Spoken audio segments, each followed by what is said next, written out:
Muy buenas tardes a todos. La Suprema Corte de Justicia de la Nación, a través de la Casa de Cultura Jurídica en Querétaro y la Comisión de Transparencia y Acceso a la Información Pública en el Estado de Querétaro, INPOCRO, dan a ustedes la más cordial bienvenida para dar continuidad con el diplomado en Acceso a la Información, Transparencia, Gobierno Abierto y Protección de Datos Personales.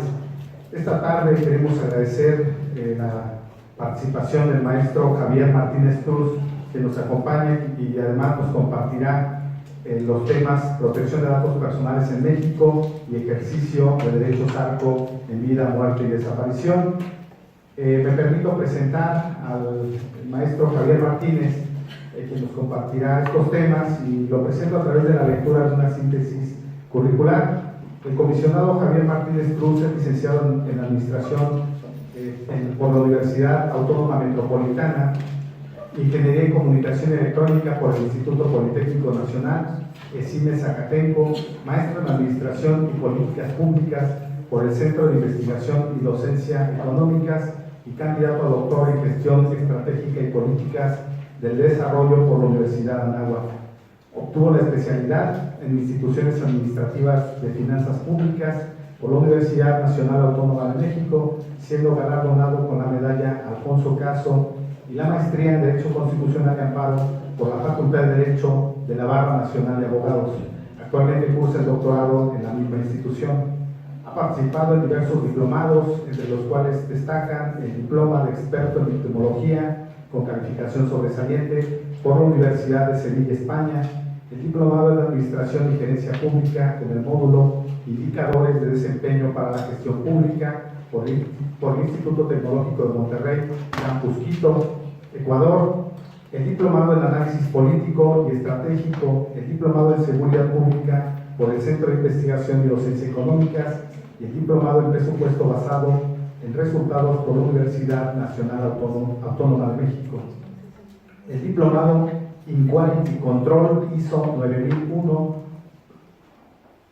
Actualmente destaca su experiencia profesional como comisionado del Instituto de Transparencia, Acceso a la Información Pública y Protección de Datos Personales del Estado de México y municipios, y coordinador de la Comisión de Protección de Datos Personales del Sistema Nacional de Transparencia.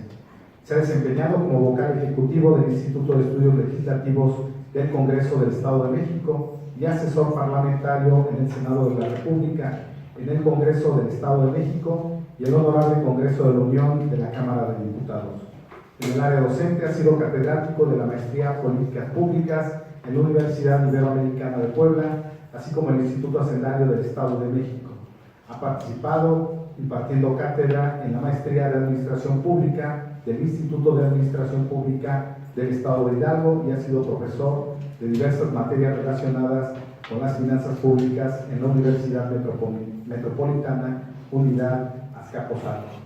Sin más, pido a ustedes demos una cordial bienvenida al maestro Javier Martínez Cruz.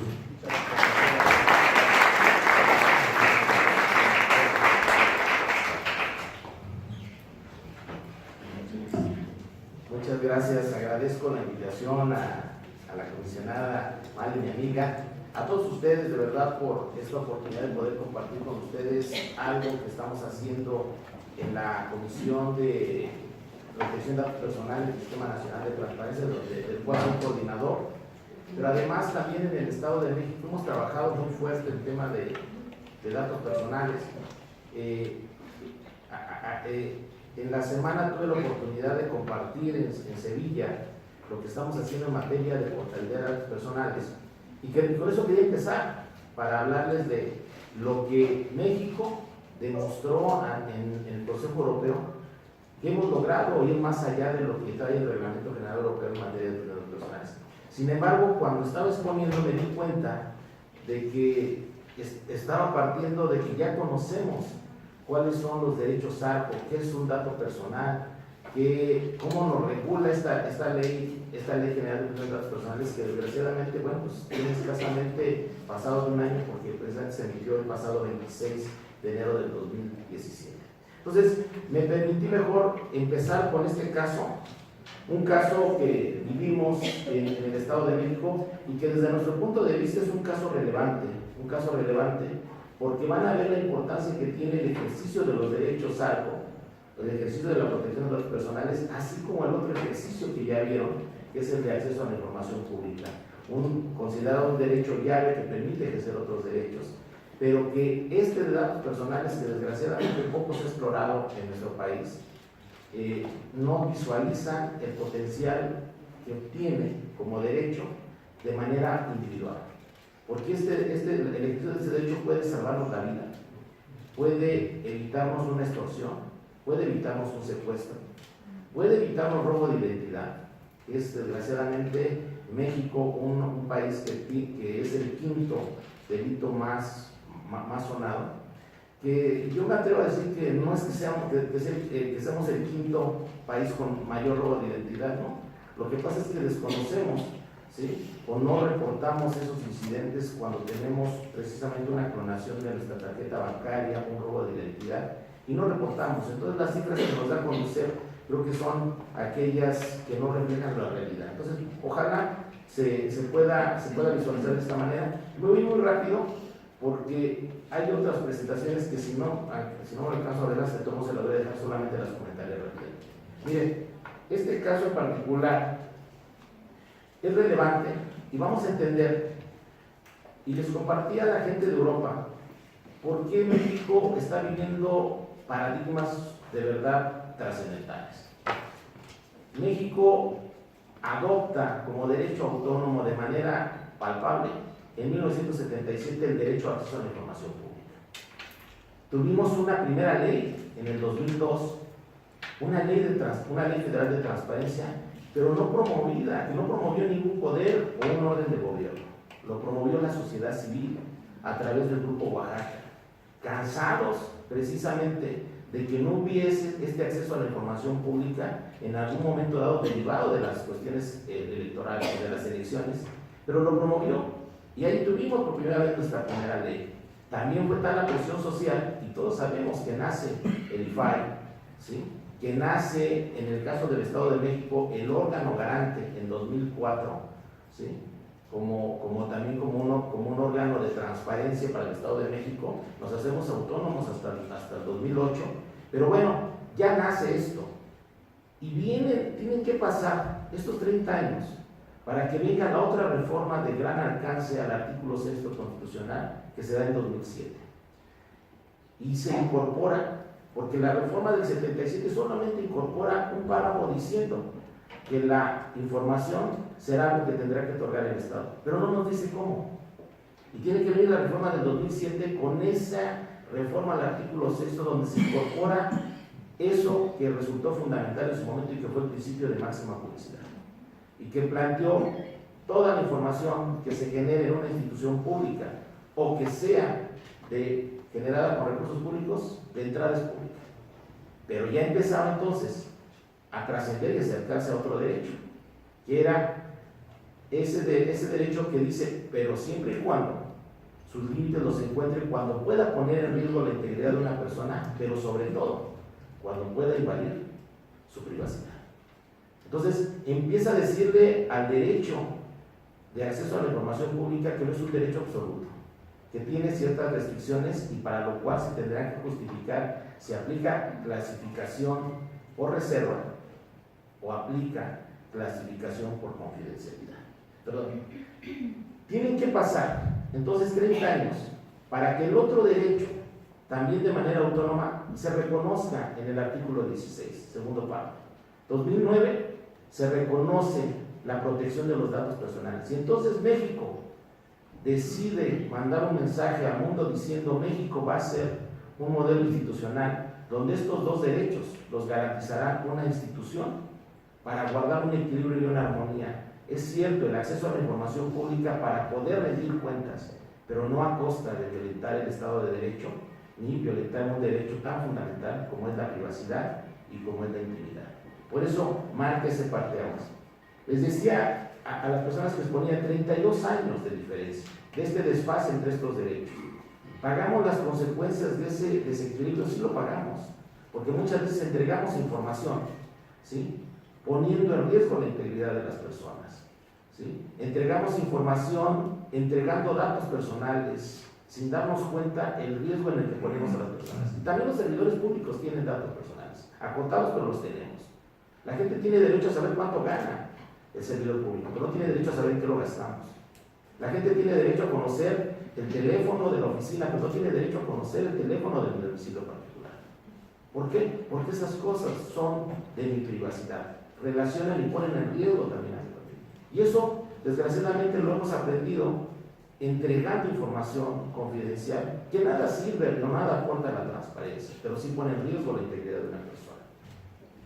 Por eso también he dicho que no lograr concretar el acceso a la información pública, los costos los pagamos muchos, socializamos los costos.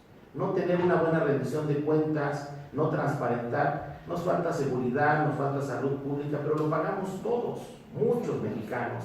Muchos tenemos que estar combatiendo con la corrupción, saber que se va el 10% del Producto Interno Bruto y que eso se refleja en cientos de universidades, en cientos de hospitales, en cientos de miles de kilómetros de carretera, es cierto, pero somos muchos los que pagamos. Pero entregar datos personales, los costos, los paga una sola persona y muchas de las veces con la vida.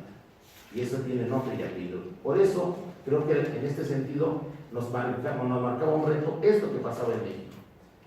Pero después hace México algo que le sorprende no solamente a América, sino a Europa. Saca sus dos leyes reglamentarias, la de acceso a la información pública en 2015. El 5 de mayo del 2015 aparece la Ley General de Transparencia y Acceso a la Información Pública. Y en 2016 se compara con otras 102 leyes y sale México ocupando el primer lugar, diciendo que tiene una ley excelente. Pero esa ley, que somos buenos para hacer normatividad de vanguardia, desgraciadamente no se convierte en hechos, porque no hacemos una política pública o no convertimos eso que está escrito en realidad. Y nos llega en 2017, todavía ni siquiera asumíamos las responsabilidades y completábamos todo lo que implicaba el acceso a la información pública, cuando nos llega la Ley General de Protección de Datos Personales el 26 de enero del 2017. ¿Sí? Y ahí nos atrevemos a ir más allá, porque somos el único país que no solamente tiene una Ley General de Protección de Datos Personales de vanguardia, muy parecido al Reglamento General Europeo de Protección de Datos Personales, sino que además somos el único país que tiene una política pública en materia de protección de datos personales denominada Programa Nacional para la Protección de los Datos Personales. Y hay solamente dos estados que tienen una política pública a nivel estatal, el Estado de México y el Estado de Veracruz.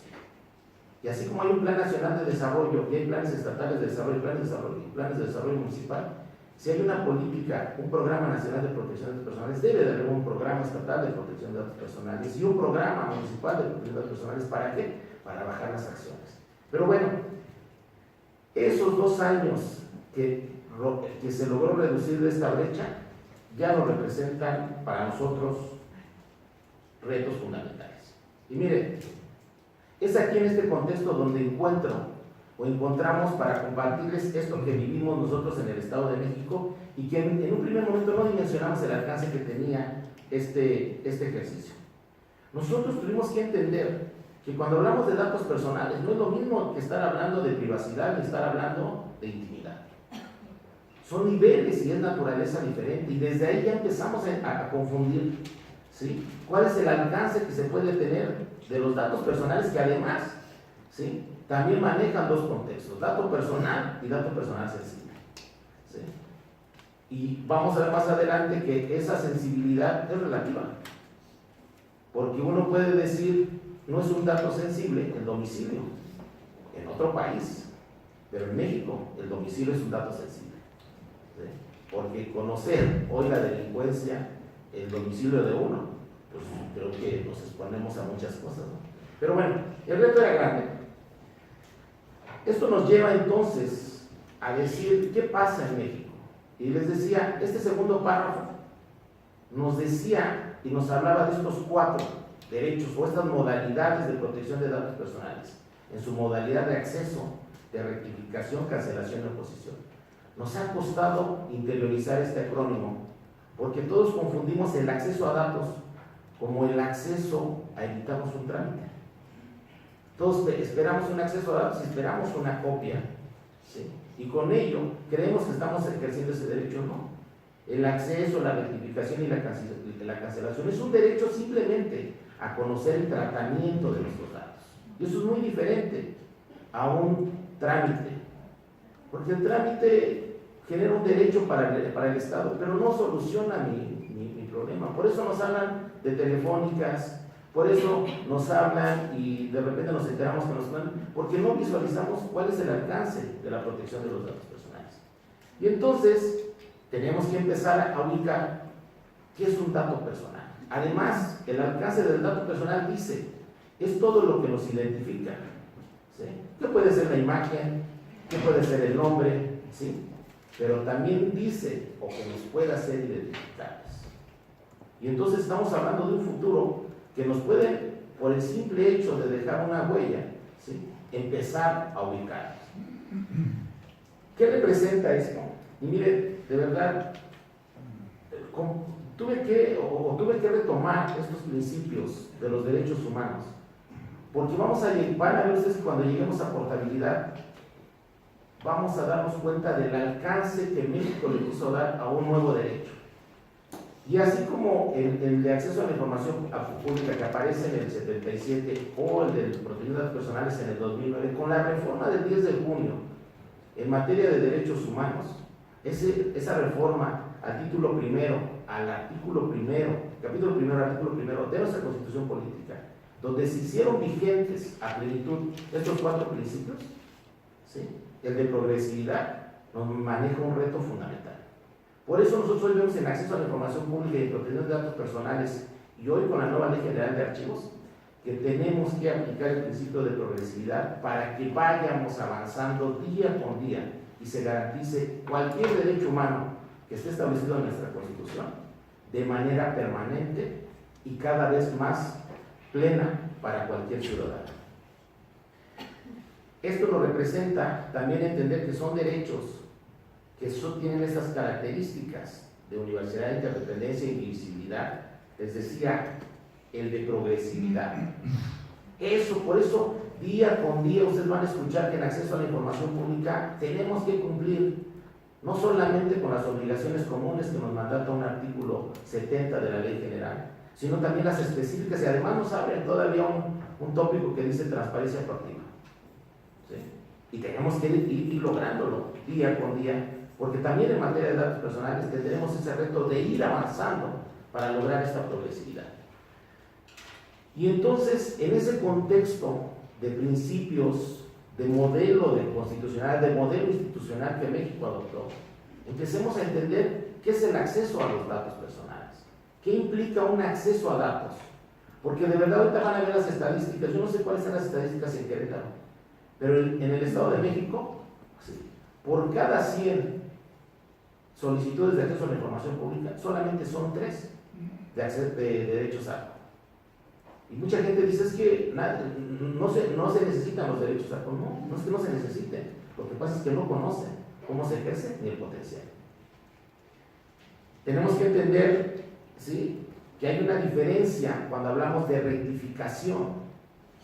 Está regulado en un artículo, está plasmado en un texto, que es rectificación de datos personales, ¿sí? Y siempre que estemos hablando de estas modalidades de acceso a la información pública, debemos tener presente 8 principios. Y dicen algunos que son 2 deberes, nosotros en el Estado de México hemos identificado que son 4 deberes. ¿Sí? Hoy te les voy a compartir el caso que la Corte emitió en mayo de este año para que HCBC le lograra ratificar una sanción porque entregaron la clave bancaria de una persona. ¿Sí? Y la multa, ¿sí?, fue grande, pero no comparada con lo que viene a partir del convenio 108 que México acaba de firmar en junio y que apareció en el Diario Oficial de la Federación. Que el derecho de oposición tiene su modalidad, y miren, por eso lo comparto, porque cuando vemos el caso de la mexiquense, lo primero que hizo fue solicitar una cancelación de datos, confundiendo que lo que quería es que se eliminara ese dato que estaba presente en internet, en una página de la Secretaría de Finanzas, y no era una cancelación. Lo que realmente ella requería era una oposición. La diferencia entre uno y otro es que no desaparece, solamente cesa el tratamiento. Por eso siempre vamos a hablar de la palabra tratamiento, no de acceso a documentos. Debemos de entender, como les digo, que la cancelación es mi dato, pero puede estar otro dato o puede afectar a un tercero. Y cuando hablemos de datos personales, el único que tiene derecho a conocer el tratamiento de estos datos personales de Javier Martínez es Javier Martínez. ¿Sí? Por mucho que estime a mi amiga, madre, ella no podría estar solicitando acceso a datos de Javier Martínez porque no son sus datos. Entonces, sí es importante que se dimensione. Y miren, y aquí vamos a empezar a jugar con algo que ustedes ya empezaron a ver en materia de acceso, pero también en materia de protección de datos personales. Cuando estén con la lupa del acceso a la información pública, se tendrá que mover precisamente en estas posibles restricciones del derecho, que como vimos no son absolutos. Se tendrá que hacer una reserva, porque está en juego un interés jurídico mayor, como puede ser la seguridad pública, la salud pública o la integridad de una persona, o ante una clasificación confidencial, porque están presentes datos personales. La diferencia entre una y otra es que en esta, la de información reservada es temporal, la reserva.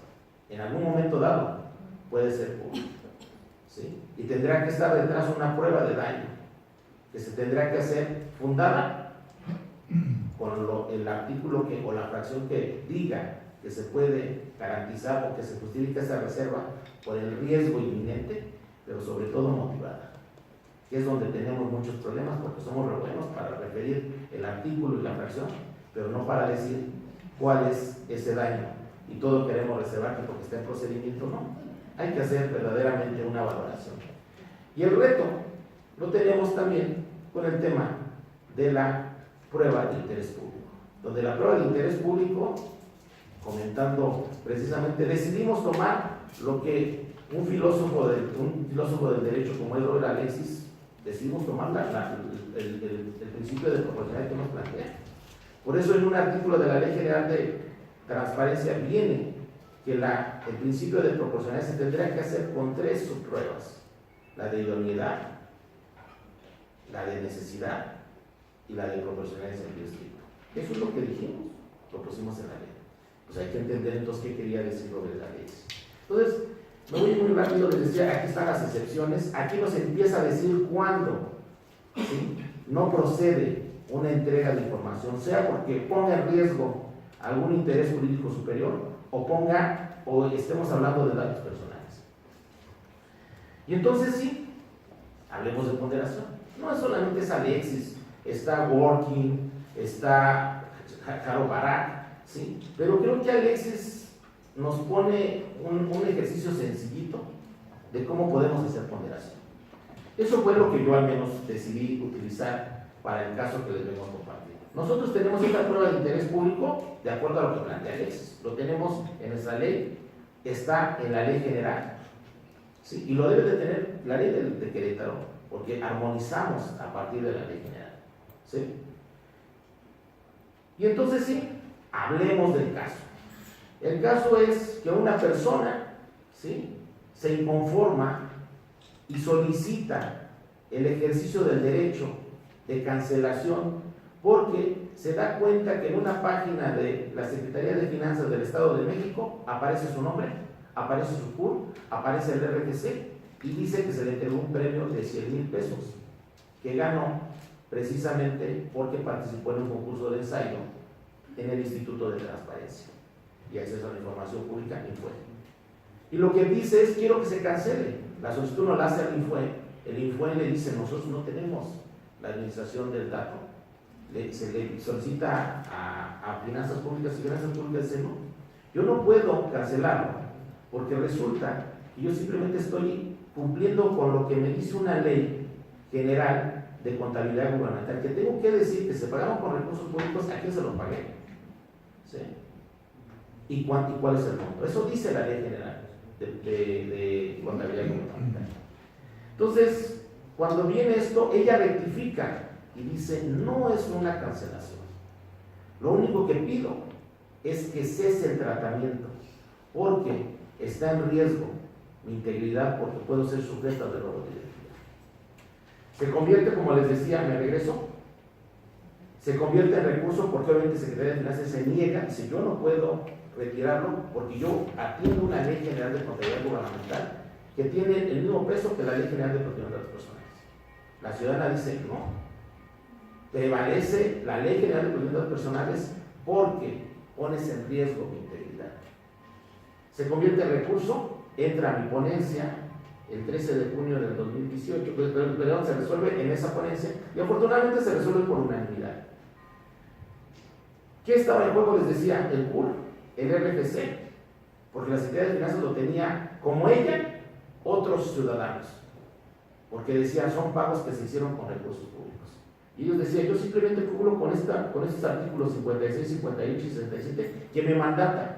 Y es una ley emitida por el mismo Congreso de la Unión, el mismo que tú me estás refiriendo en materia de protección de datos personales.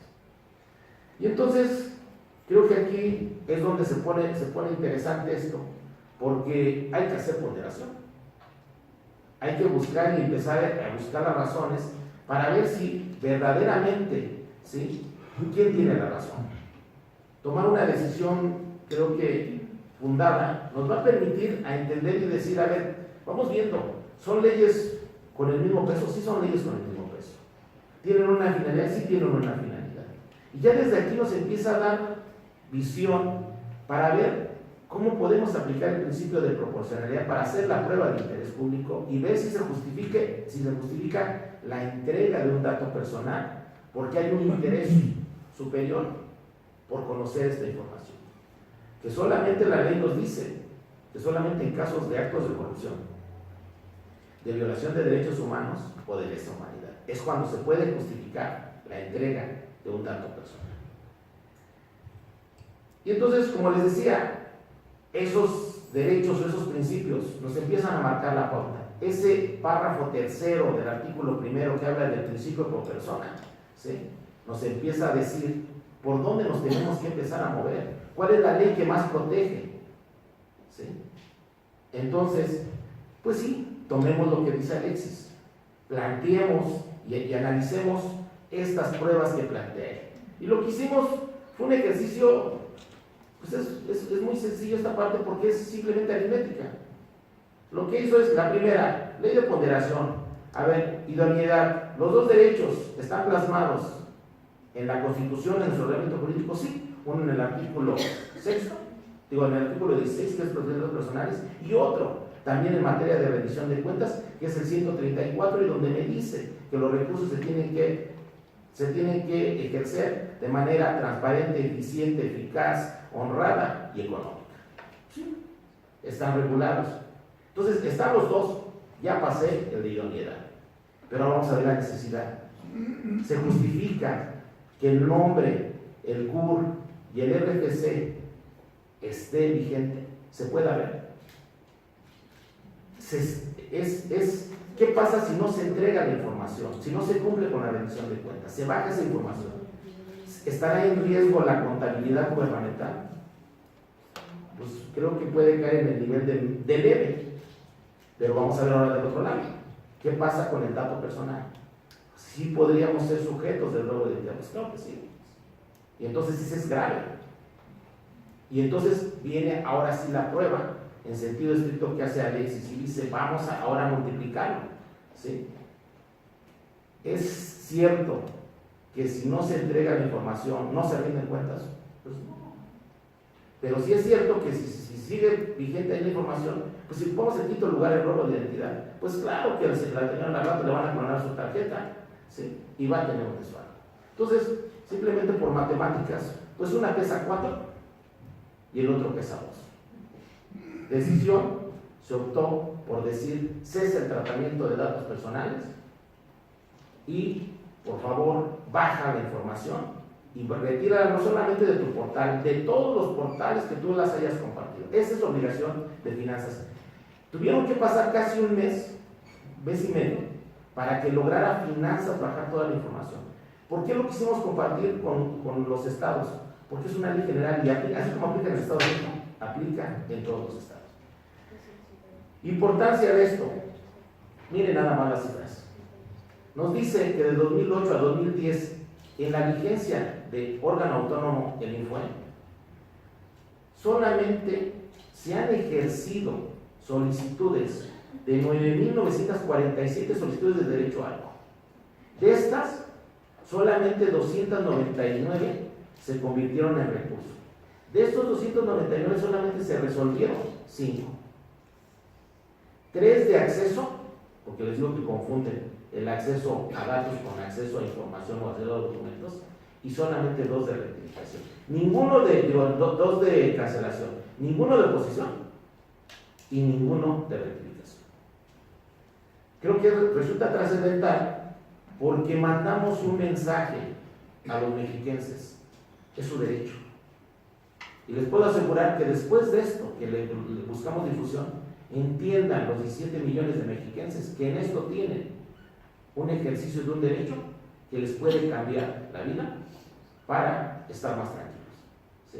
Y creo que lo compartimos, se va a publicar como caso relevante en la FIL de Guadalajara, pero además lo hemos compartido con todos los órganos garantes porque es necesario que las secretarías de finanzas sepan que eso que están haciendo sí está vulnerando un derecho como es precisamente la protección de los datos personales. Voy a lo de la verdad. Sí.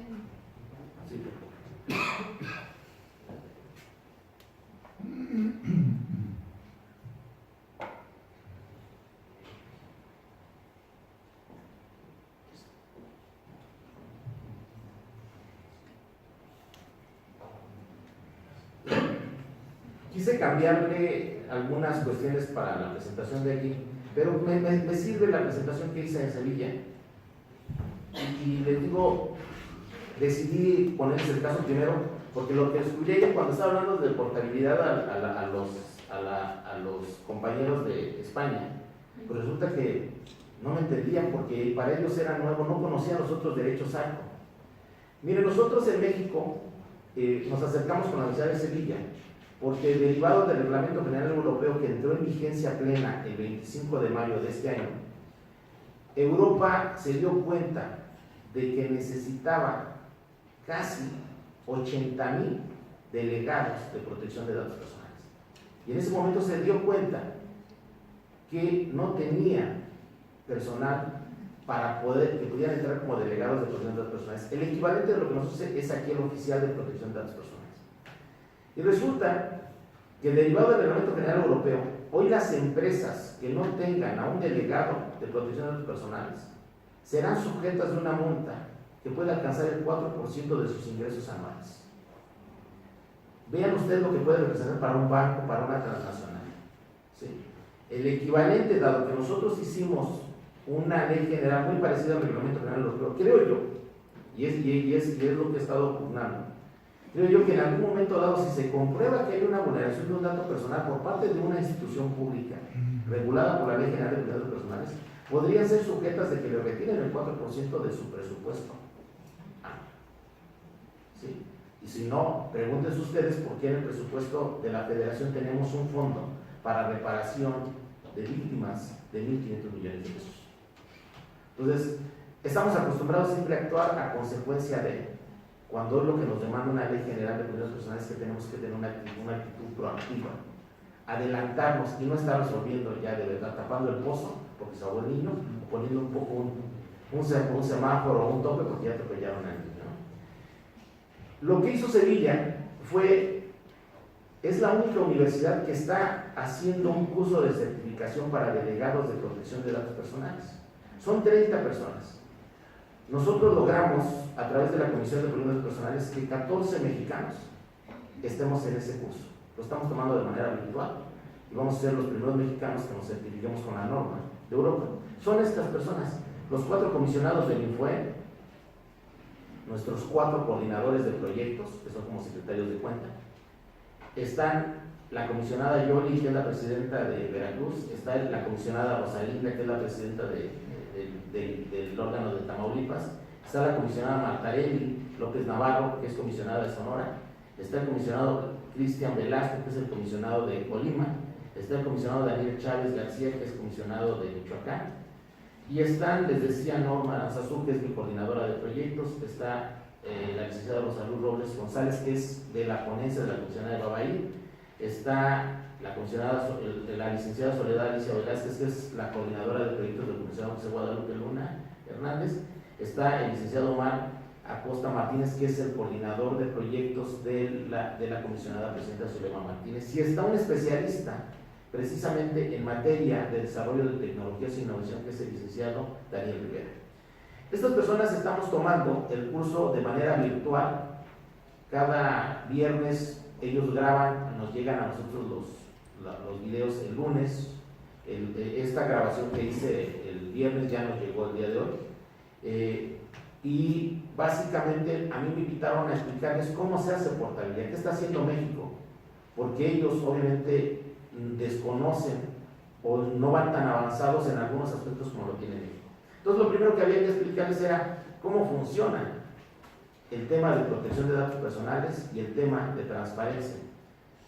Y es cierto, uno da por hecho que ya todos lo conocemos, pero es un sistema que se embona en el Sistema Nacional de Anticorrupción, y es un sistema que tiene una fase fundamental. El Sistema Nacional de Anticorrupción lo podemos ver como un sistema de 3 etapas. El Sistema Nacional de Transparencia, el Sistema Nacional de Fiscalización y el sistema como tal de castigo-sanción. El Sistema Nacional de Transparencia cumple una función que es fundamental y que se conoce como la función preventiva. Nuestra función es transparentar y poner a la vista todo el quehacer público y el ejercicio de recursos. ¿Para qué? Para que entre de fiscalización y vea si hay, en eso que se puede ver, hay irregularidades. Para que entonces el de fiscalización, que ya pueda ver si no cuadran las cuentas, hablar de una etapa que se conoce como disuasiva. Nosotros hicimos una prevención. Oye, te estamos viendo. El de contabilidad, oye, ya te identifiqué irregularidades. Y si esas dos funciones, si esas dos llamadas de atención no funcionan, pues que venga la tercera, la de castigo, que ya se tipifica como delito, la corrupción. Por eso modificamos el título 4 de nuestra Constitución Política. Y entonces hicimos esa gran reforma del 28 de mayo del 2015 para decir, va el Sistema Nacional Anticorrupción. Pero ¿cómo funciona nuestro Sistema Nacional de Transparencia? Pues con esta interactuar de estas 36 instancias. El INAI, que es el cabeza del Sistema Nacional de Transparencia, a través de su presidente, el doctor Francisco Acuña, y sus 6 comisionados restantes. Pero vean el peso que tienen los órganos garantes. Somos 32 órganos garantes.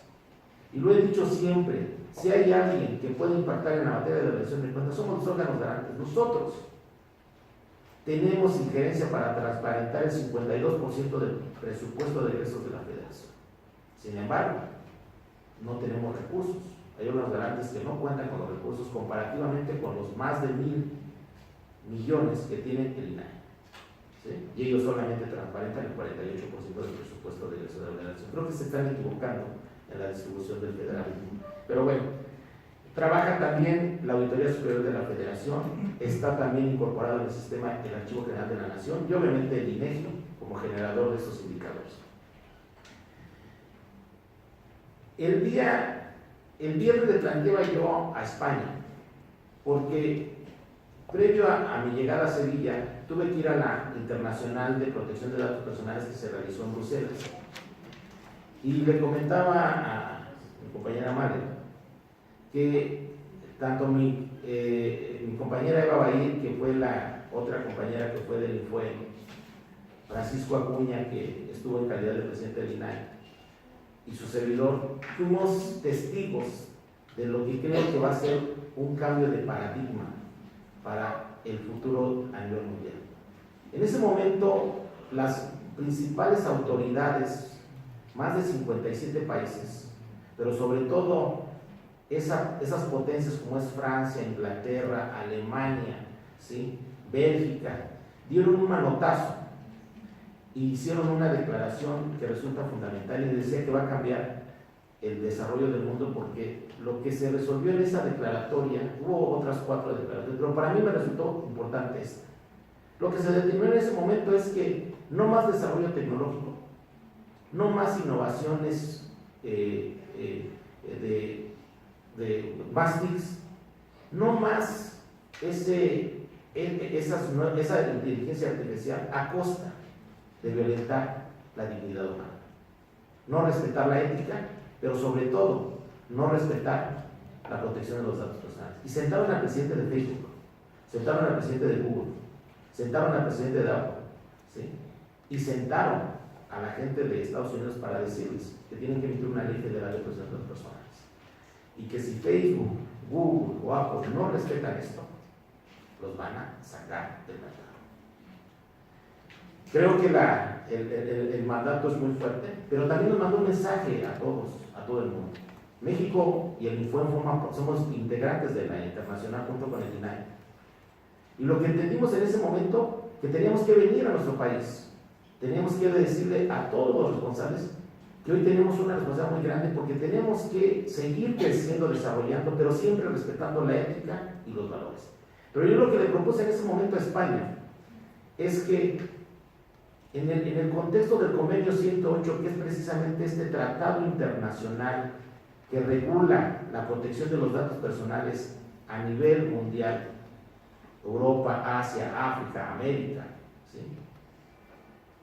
Y que México junto con Uruguay son los únicos dos países de América Latina que están en este convenio junto con 52 naciones de Europa, que pudiéramos hacer una alianza estratégica para que México, que va a ser sede de la internacional en el 2020, van a venir estos 50, puedan escuchar que está toda América Latina metida al convenio 108 y que estamos garantes o que estamos con los mínimos en materia de protección de datos personales para que cualquier transferencia de estos datos personales se haga de manera segura. Lo que pasó en las Torres Gemelas en el 2001, donde murieron más de 6,000 personas, la mitad murió en los hospitales porque no se pudo intercambiar información para saber cuáles eran su tipo de sangre, qué tipo de tratamiento. Murieron más de 3,000 personas por no poder intercambiar información. Y entonces el mundo se descubrió algo, que estamos expuestos al terrorismo, estamos expuestos a una serie de amenazas externas y el desarrollo tecnológico no nos ha servido para nada porque no hemos logrado adentrarnos en un respeto de ellos. Eso es lo que yo les proponía a ellos, y que Madrid o que España fuera ese contacto con Europa y que México fuera el contacto con América Latina, para que en el 2020 pudiéramos sentarnos a la mesa con ellos y decirles que estamos alcanzando a través del convenio 108 los mínimos en materia de protección de datos personales. Es un reto muy grande, sí, pero creo que lo podemos empezar a hacer. Y entonces, la verdad, sin planearlo, yo les voy a compartir esto que hicimos en materia de portabilidad. Y van a ver ustedes que lo que trae portabilidad es precisamente lo que esa declaratoria nos pide: respetar el sistema de seguridad para la protección de los datos personales. Miren, esta ya la comentamos, se las tuve que explicar a ellos también. Cuando hablamos de datos personales, estamos acostumbrados a ver esta categoría. Así nos dicen. Vamos a ver estas categorías, estamos hablando de datos patrimoniales, sociales, familiares, y en la medida que nos vamos acercando más a lo personal, entonces empezamos a entender que es un poco la sensibilidad o lo que nos interesa proteger porque nos puede invadir en nuestra intimidad. Pero no me gusta esa parte, eso se me hace muy de las escalas de Maslow, de necesidades. Creo que la realidad es esta. Yo trabajé mucho con las dos dimensiones, discriminación y vulneración, pero me gustó mucho una propuesta que hacía el ex ministro de Israel, Aaron Barak, que hablaba de proporcionalidad y decía: a ver, el dato personal o la proporcionalidad depende de la relevancia social. Y les decía hace rato, hablamos de una relatividad. Entonces, un dato que aparentemente puede no ser importante en un contexto, en un tiempo y en un espacio, se puede convertir en determinante. ¿Sí? Podemos decir: oye, un dato sensible es un expediente clínico, sí, pero hay de datos sensibles a datos sensibles en materia de salud. ¿Qué pasa si se expone un dato donde se diga que la persona tiene SIDA? ¿Podremos en algún momento dado reparar el daño a él, a su familia y a sus amigos? Entonces, creo que lo que hay que hacer es este esquema: la relevancia social, la discriminación y cada uno de ellos representa un reto porque es un eje, pero están alrededor los derechos humanos, que se debe regir por la ética, por los valores humanos, la dignidad humana, y entonces en ese contexto metamos el dato personal. Y entonces sí sabremos qué es lo que queremos proteger. Y entonces vamos a ver los antecedentes de nuestra Ley General de Protección de Datos Personales. Esta propuesta nace, la vimos por primera vez, este documento, en febrero del 2015, en un evento donde la Red Iberoamericana, el IFAI en ese momento, presenta esta propuesta. Nos apoyó mucho el doctor José Luis Piñar, exdirector de la Agencia de Protección de Datos Personales de España, o en ese momento director de la Agencia de Protección de Datos Personales, José Luis Rodríguez, ¿sí? Y nos dijeron, es más o menos así como se puede hacer su ley general. Y ahorita vamos a ver que es muy parecido al Reglamento General Europeo. Lo presentan, en esa propuesta no aparece portabilidad. Aparece el título tercero, habla de los derechos ARCO, de los 4 que mencionamos hace rato, y habla del ejercicio de estos derechos, cada uno en un capítulo, solamente 2 capítulos, no aparece portabilidad. Entonces toma la propuesta estos 10 senadores y la presentan el 30 de abril del 2015. Aparece en la Cámara de Senadores como la propuesta que hace este grupo de senadores y presentan esta iniciativa de ley general. Escucharon ahorita ustedes de mi currículum, tuve oportunidad de trabajar en el Senado y en la Cámara de Diputados. Y en el tiempo que yo estuve del 2001 al 2011, no tuve ningún antecedente o nunca vi una ley que se discutiera con tanta participación de diferentes actores. Por primera vez vimos que participaron ONGs, por primera vez vimos que participaron expertos del CIDE, de Infotec, de diferentes instancias. Fueron los 5 comisionados a hablar con la comisión y decirles esos 10 puntos que planteaban que se modificaran. O sea, abrieron las puertas de la comisión para escuchar a diferentes actores. Por eso tardó tanto la ley. Y lo que vimos entonces, y esto es lo que yo quiero resaltar, porque creo que este es el punto clave para lo que pasó después. Darío Ramírez, titular de artículo 19, dijo en ese momento, a ver, no inventen el hilo negro, volteen a ver lo que está haciendo Europa a través de la directiva 9546 de la Unión Europea, para que vean lo que en materia de protección de datos personales se está haciendo. Pero él lo decía por algo, porque nosotros en nuestra Ley General de Protección de Datos Personales tenemos acceso a datos personales de personas fallecidas. Y dijo, Inglaterra no considera, y tampoco el Reglamento General Europeo, que las personas fallecidas tengan datos personales o se pueda acceder a datos personales. Por eso lo dijo, pero creo que en el dictamen lo entendimos mal. Y entonces en el dictamen que ya aparece en marzo del 2015, aparece por primera vez portabilidad. No nos dicen más, solamente es un artículo. Por técnica legislativa a mí me cuesta que un capítulo se conforme solamente por un artículo, pero bueno, ahí está. No sabemos si era un nuevo derecho o si era una modalidad de acceso a los datos, pero ahí aparece. Se turna en la minuta a la Cámara de Diputados y en la Cámara de Diputados se aprueba. Bueno, primero este es ya el dictamen como tal, artículo 57, es el que tenemos en nuestra Ley General de Protección de Datos Personales. Pero quise resaltar algo, porque desde aquí nos vamos a dar cuenta hacia dónde estaba dirigida la portabilidad. Habla de la palabra contrato. Y tiene una razón de ser esa palabra contrato. Se turna a la Cámara de Diputados y sale el dictamen el 13 de diciembre del 2016. Sale igual con la palabra contrato, ¿sí? Ahí por primera vez en la Cámara de Diputados no se aprueba por unanimidad. Hay un partido, una fracción parlamentaria que en ese momento era Morena, y dice, no, hay un voto particular porque no estoy de acuerdo con esa ley general. Y eso, de verdad, es importante que lo veamos, porque si uno revisa lo que dice ese voto particular, son los retos que tenemos hoy en día, y que cuidado, porque ahora son mayoría. Pero bueno, entonces ya tenemos nuestra Ley General de Protección de Datos Personales y aparece este artículo 57 con estos 3 párrafos. Y entonces a los ARCO le agregamos una P para que ahora sean ARCO, ¿sí? Y hablamos de formatos estructurados comúnmente utilizados, ¿sí? Para decirle al mundo que México tiene dos ordenamientos, una ley federal de protección de datos personales para particulares y una ley general de protección de datos personales para el sector público. La diferencia entre una y otra no solamente es de estos años, sino que son 11 capítulos para la ley federal de particulares con 69 artículos. La ley general que aplica en el sector público es de 11 títulos con 168 artículos. Creo que es al revés. Por eso el Reglamento General Europeo tiene 99 artículos, pero aplica en mayor medida en el sector privado, no en el sector público.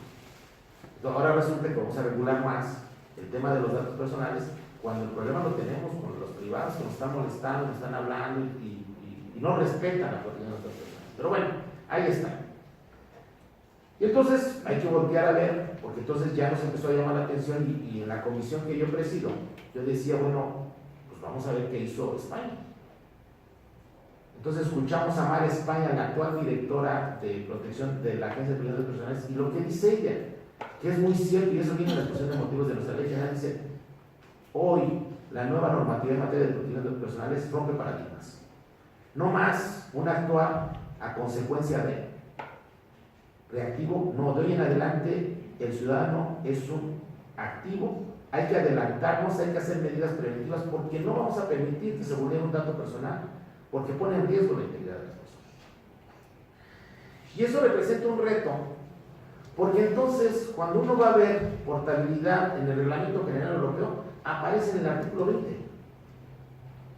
Es cierto, párrafo primero nos dice de una portabilidad que se puede entregar en un documento electrónico, en un instrumento electrónico, y que lo he denominado portabilidad física, es decir, yo, institución pública, tengo tus datos, lo puedo bajar en una USB y te lo entrego. Y tú decides a dónde lo llevas. Es autodeterminativo, pero no tienes que pedir. Pero ese no me preocupa tanto. Me preocupa el segundo, que me dice, es mi derecho a que lo transmitas entre un sujeto obligado o una institución pública o nota, simplemente con mi petición. Y uno se pregunta, ¿y eso cómo se podrá hacer? Pero me preocupa porque no crean que no puse el párrafo tercero y el cuarto porque no lo sé. No, es que esto es lo único que tomamos en la ley general, porque resulta que la Unión Europea en su reglamento tiene este tercer párrafo y tiene un considerando 68 donde dice que la portabilidad de datos personales no aplica en el sector público. Que no aplica en el sector público porque ahí la naturaleza del manejo de los datos personales cumple una función que tiene que ver con su quehacer público de cualquier institución. Y entonces el tratamiento no le permite o no llega a darle esa concesión al ciudadano para que él decida qué se transmite o qué no se transmite. Ellos pueden intercambiar información de acuerdo a sus necesidades, pero no se llama transmisión, se llama transferencia de información. Y siempre justificando para qué se necesita. Pero cuando dice que no se utiliza o que no debe aplicar en el sector público, tiene una razón de ser. El convenio 108 nos dice que tenemos que incorporar estos mínimos para poder hacer transferencias entre naciones. Lo tenemos como un tratado internacional que en el momento en que sale publicado en el Diario Oficial de la Federación se incorpora al bloque de constitucionalidad del artículo 133 y tenemos que tomarlo como referencia cuando tomemos alguna decisión respecto al alcance que puede tener este tratado internacional. Y vamos a ver por qué Europa no metió portabilidad de datos personales en el sector público. Pues porque la portabilidad de datos personales aplica en el sector privado donde las fuerzas del mercado se hacen presentes. Y el mercado tiene estas características. Estamos hablando de un bien privado que tiene exclusividad y rivalidad, que hay barreras de mercado, que hay una serie de condiciones donde no podría entrar el Estado porque hay oferentes, demandantes, hay un producto y ahí se mueven por el libre mercado. Ahí se encuentra el equilibrio entre oferta y demanda y no entra nadie, a menos que haya una falla de mercado, entonces entra el Estado para corregir monopolios, oligopolios, ¿sí? O desabasto de algún producto. Pero la portabilidad ya la hicimos en México, en el 2008. O antes del 2008 alguien podía cambiarse de telefónica y llevarse su número. Esto quedó por mandato en la ley de telecomunicaciones. ¿Por qué razón? Porque el número telefónico es un dato personal que no se identifica. Y si esa portabilidad se hizo, pero se hizo entre compañías telefónicas que trabajan en el sector privado. ¿Por qué? Porque ellas son las únicas que pueden desarrollar estas plataformas y por eso no tenemos 20, no tenemos 30 empresas, tenemos contadas las empresas que pueden invertir para hacer estas plataformas interoperables. Ese era el reto que tenía México y algunos nos decían, pues modifiquemos el artículo 55 y saquemos portabilidad de datos personales. No, en el momento que ya aparece en una ley general, entra el principio de progresividad. Al contrario, en lugar de quitarlo, hay que fortalecerlo. Y entonces entendamos qué es la portabilidad o cómo trabaja el sector público. El sector público es un bien público. No hay exclusividad, no hay dualidad. No se trabaja con mecanismos del mercado, se trabaja con mecanismos del presupuesto público. Se habla de estrategias, presupuesto base cero, presupuesto por resultado, presupuesto por programas. Se tendrá que justificar para qué se quiere ese recurso, ¿sí? Hablamos de diferentes modalidades de entrega de este tipo de productos del Estado: obra pública, servicio público o función pública, ¿sí?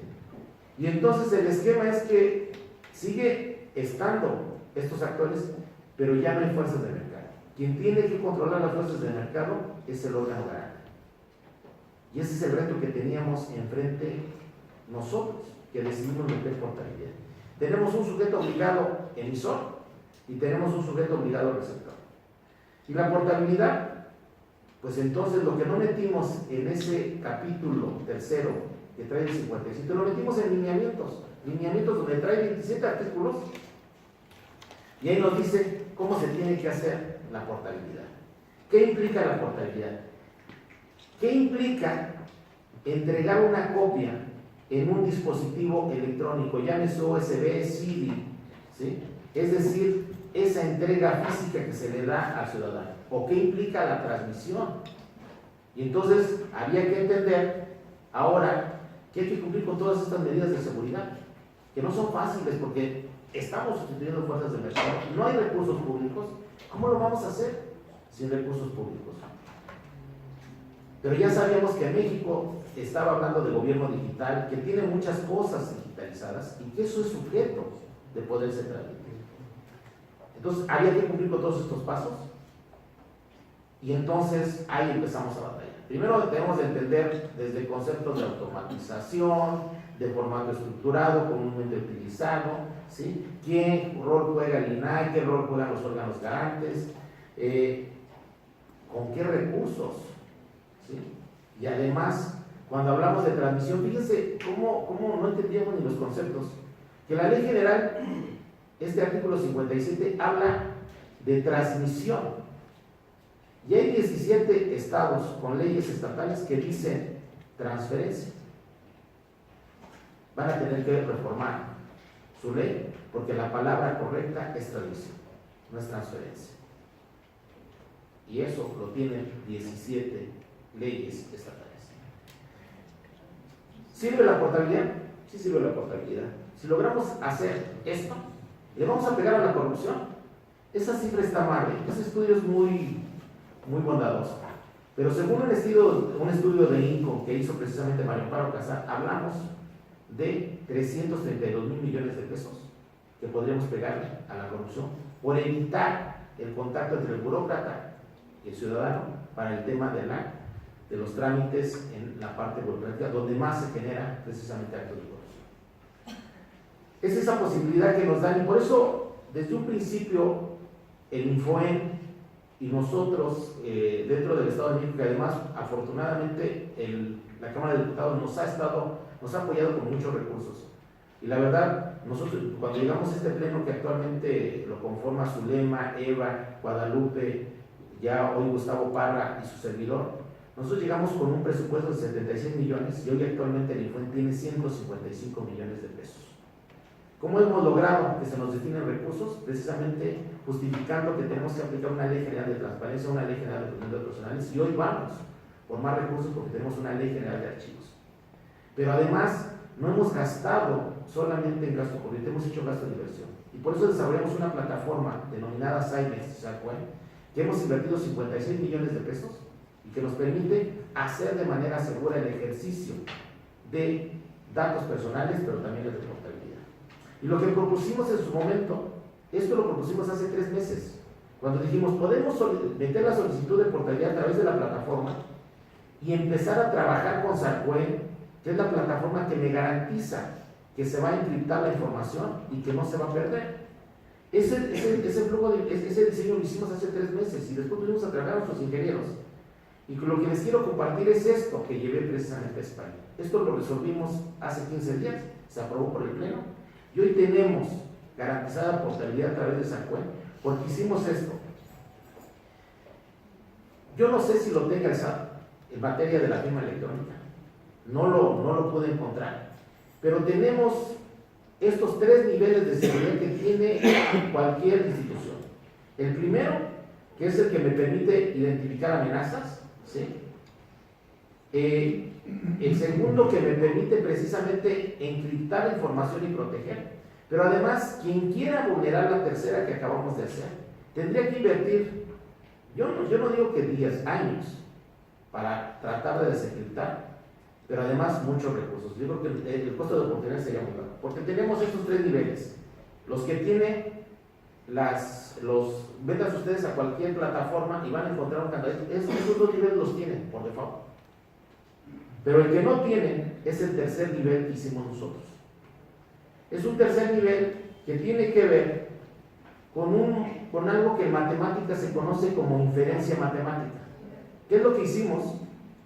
Es tomar el principio de los números primos. Y un número primo solamente se divide por él mismo y por la unidad. Entonces lo que hicieron nuestros ingenieros es generar 2 llaves, una de encriptamiento y una de desencriptamiento. Pero esas llaves, cada una de ellas tiene 512 caracteres que se pueden combinar y que sería imposible que alguien pudiera encontrar las posibles combinaciones, porque la probabilidad de que me lo puedan hackear o puedan encontrar esa combinación, al menos para una llave, es de 1.56 elevado a la menos 879. Quiere decir, pongan el 0, punto, ya que tiene 879 ceros. Eso en cuestiones de matemáticas se conoce como límite igual a 0. Es decir, la probabilidad de que nos hackeen es 0. Pero bueno, lo dejamos, no me atrevo a decir que sea 0. Entonces, es imposible que... Y miren, rápidamente, esto me voy a ir rápido, porque la verdad, le digo, el ejercicio es así como, ustedes se meten a la plataforma del FUE, se van a Sarcuen, lo primero que tienen que hacer es la solicitud. Dicen, quiero ejercer derechos ARCO, pero ya agregamos la P, que es de portabilidad. El ejercicio es el igual como se ejerce hoy actualmente el derecho ARCO de cualquier mexiquense. Solicita que quiere hacer portabilidad, me dice qué es lo que quiere el expediente clínico, a qué dependencia, ¿sí? Y toda esta solicitud se empieza a registrar solamente con una clave y un correo que solamente él genera. Y se entrega a través de Sarcuen. Y me dice aquí, la primera opción es, quiero una copia. Es decir, me está pidiendo que se la entregue o en USB o en disco electrónico. Y entonces, una vez que se genera la solicitud, el sujeto obligado, el ejemplo que pusimos aquí es el ICEMI, el sujeto obligado tiene este tablero, lo conoce y sabe que hay una solicitud que aparece ahorita en verde y que empiezan a correr los 20 días para que encuentre la información. Y si no cumple, si se acerca a esos 20 días, se pone el semáforo en naranja y en rojo si ya se pasó.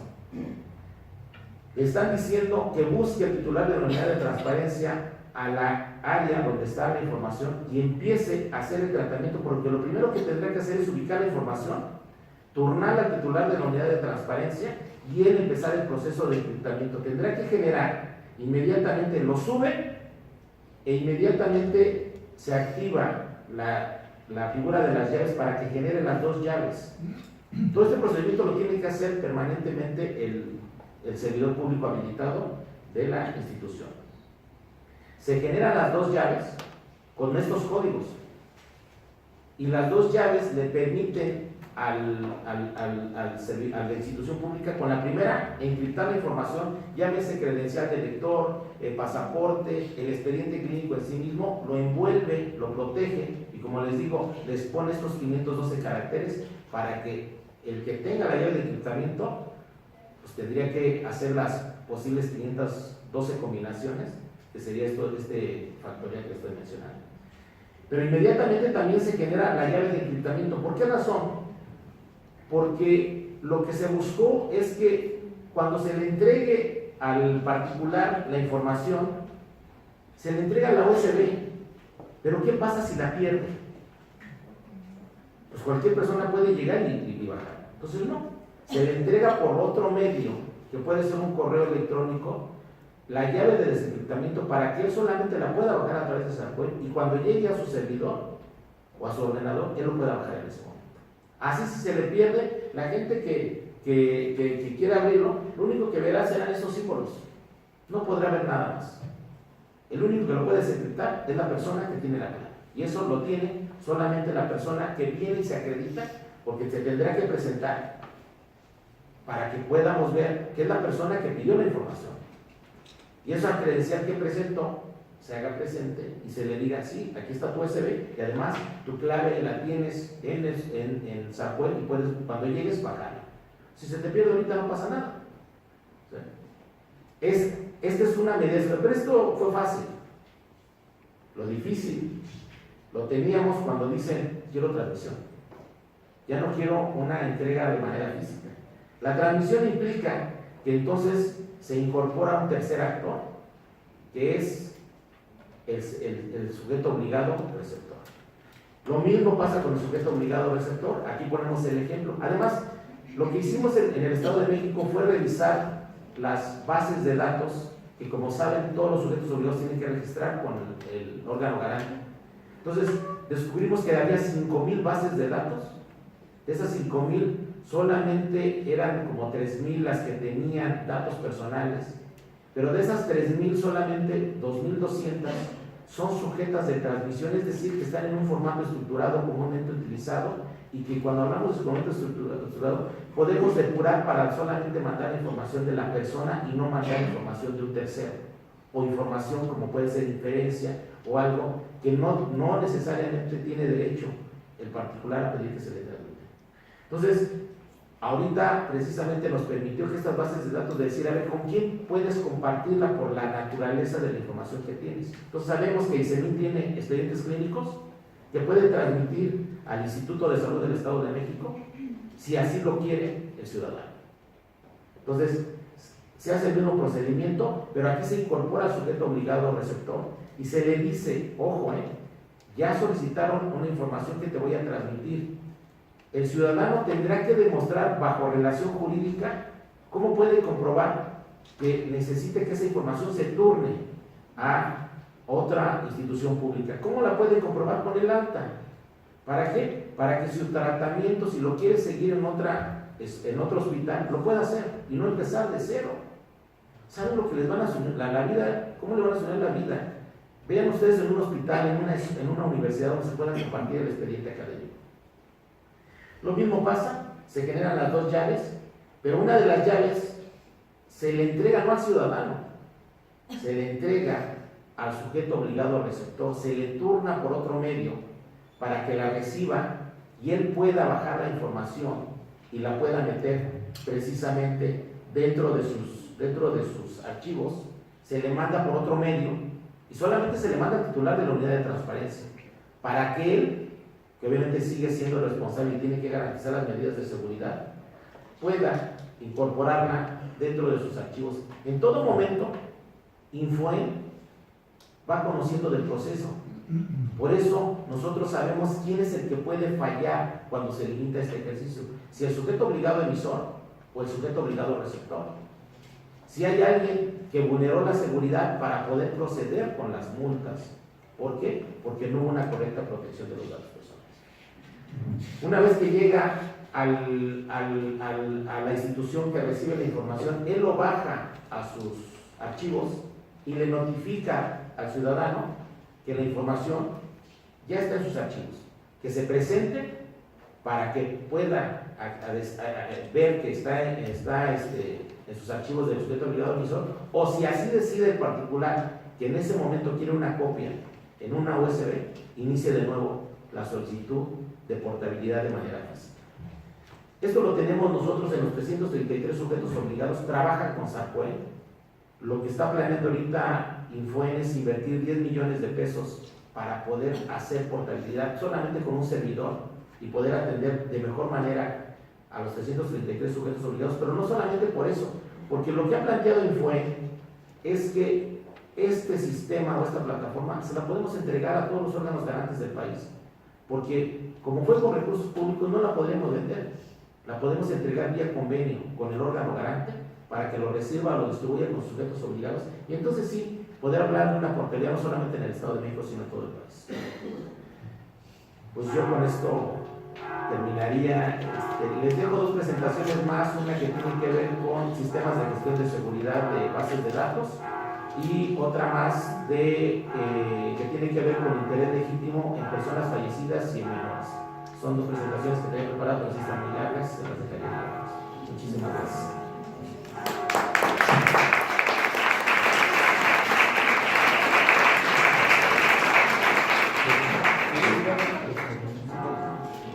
Muchas gracias al maestro Javier Martínez Cruz por su participación. Nos damos paso a una etapa de preguntas y respuestas, por si alguien quiere hacer algún comentario.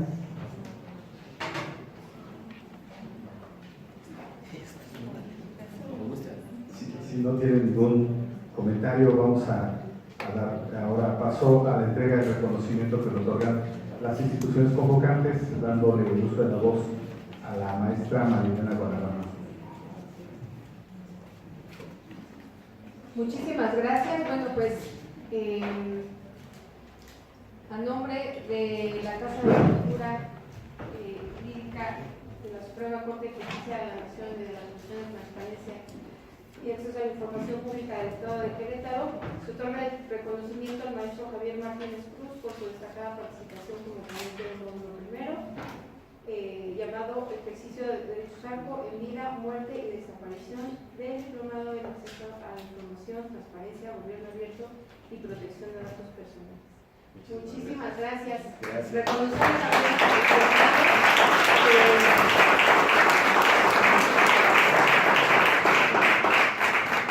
también el esfuerzo del comisionado. Para mí es importante señalarlo. Justo llegó hoy a las 4 de la mañana de las actividades que compartió con ustedes en Europa, y para nosotros de verdad pues es un halago que nos haya acompañado, que haya tenido esa disponibilidad para compartir todo su conocimiento con ustedes.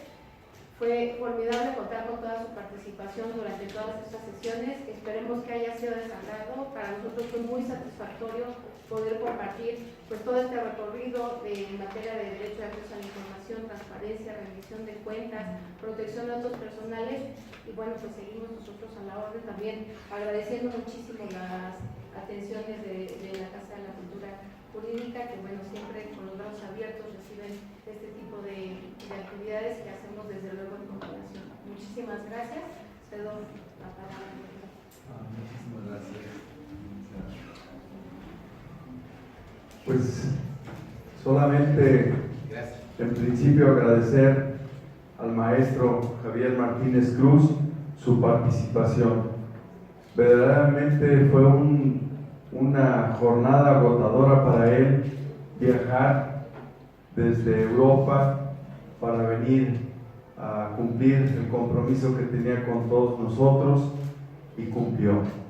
Y la verdad es que nos alienta por una parte el saber que en México contamos con especialistas en estos grandes temas, en estos grandes avances, pero también en estos grandes problemas que tenemos, que son retos que tenemos que ir afrontando para poder dar mayor seguridad, el ejercicio del derecho a la información y la seguridad también en la protección de los datos personales. hay muchísimo avance, pero hay muchos retos por la inseguridad y que siempre estarán presentes, y solo con el conocimiento y el desarrollo de nuevas estructuras, de nuevos pensamientos y de nuevas propuestas, como la que lleva a cabo él en la función de la institución que representa, es necesario seguir avanzando, y hoy nos ha dejado ejemplos. La verdad, es difícil avanzar en este tema que es de muchísima novedad, muchísima dificultad, pero de todos modos necesitamos iniciar, necesitamos avanzar en todas estas TICs, todas estas técnicas de información, porque debemos también ejercer el derecho a la información, la transparencia y sobre todo combatir lo que pudiera convertirse en un avance en medios de corrupción, como es el hackeo, como es la violación a la intimidad y sobre todo abusos de gente que tecnológicamente está más avanzada, y es el riesgo que corremos. Sin embargo, vamos avanzando, y estos ejercicios que llevamos conjuntamente con Infocro y la Casa de la Cultura obedecen a esta finalidad: traerles información, traerles cosas que les sirvan en la vida diaria, y siempre estar dispuestos a avanzar en estas técnicas de la información, y sobre todo en este mundo también de la reglamentación de las mismas. Muchísimas gracias a todos, a todas, por su participación, y nuevamente agradecerle a nuestro invitado del día de hoy su participación, su disposición y el esfuerzo por venir a compartir estos conocimientos y experiencias. Muchísimas gracias. Brindémosle tanto a Infocro como a la participante de esta sesión nuestro agradecimiento. Muchas gracias.